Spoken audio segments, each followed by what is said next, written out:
নমস্কার বন্ধুরা, পাঁচফোড়ন with Moumita YouTube চ্যানেলের আজকের ভিডিওতে আপনাদেরকে স্বাগত।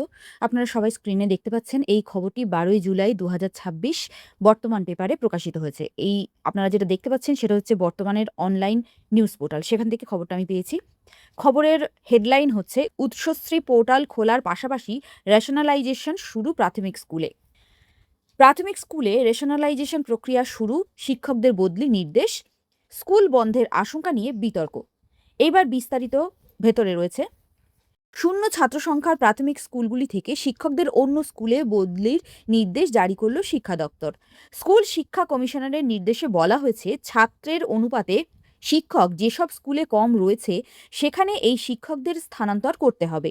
সরকারি ভাষায় এই প্রক্রিয়াকে রেশনালাইজেশন অফ টিচার্স বলা হয়। তবে এই অর্ডার ঘিরেও বিতর্ক তৈরি হয়েছে শিক্ষা মহলে। একাংশের বক্তব্য, এর ফলে পড়ুয়াশূন্য স্কুলগুলি কার্যত তুলে দেওয়ার পথেই হাঁটছে রাজ্য সরকার।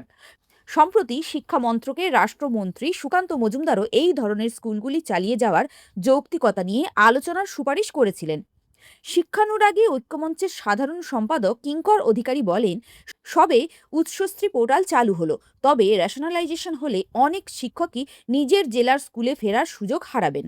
বরং আগে উৎসশ্রীর মাধ্যমে বদলি কার্যকর করে রেশনালাইজেশন চালু করা হোক। সংগঠনটি এই সম্বলিত দাবি কমিশনারের কাছেও চিঠি আকারে পাঠিয়েছে। অন্যদিকে আরও একটি আশঙ্কা হলো পড়ুয়া শূন্য স্কুলগুলি উঠে যাওয়া। তৃণমূলের আমলে স্কুল বন্ধ হওয়া নিয়ে বিজেপি ভোটের আগেও সরব ছিল।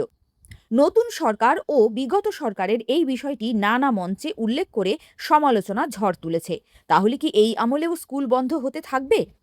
বিজেপি শিক্ষক সেলের আহ্বায়ক পিন্টু পাড়ুই বলেন, রেশনালাইজেশন হবে একই সার্কেলে, আর উৎসশ্রীর মাধ্যমে বদলি হতে পারে রাজ্যের যে কোনো জায়গায়, তাই দুটির মধ্যে কোনো বিরোধ নেই। সংগঠনের তরফে আশ্বাস দিতে পারি, একটি স্কুলও বন্ধ হবে না। যেখানকার স্কুলে পড়ুয়া নেই বা কম রয়েছে সেই সব অঞ্চলে গিয়ে অভিভাবক, এলাকার মানুষকে আমরা বোঝাবো যাতে তাঁরা সরকারি স্কুলে বাচ্চাদের পাঠান। এই ব্যাপারে তাঁদের উৎসাহী করা হবে। তাহলে বন্ধুরা, ভিডিওটি যদি আপনাদের ভালো লাগে অবশ্যই লাইক, শেয়ার, কমেন্ট এবং সাবস্ক্রাইব করে পাশে থাকবেন। তাছাড়া নতুন ফিচার হাইপ অপশনটি ক্লিক করে দেবেন। এখন এই পর্যন্ত, সবাই ভালো থাকুন, সুস্থ থাকুন।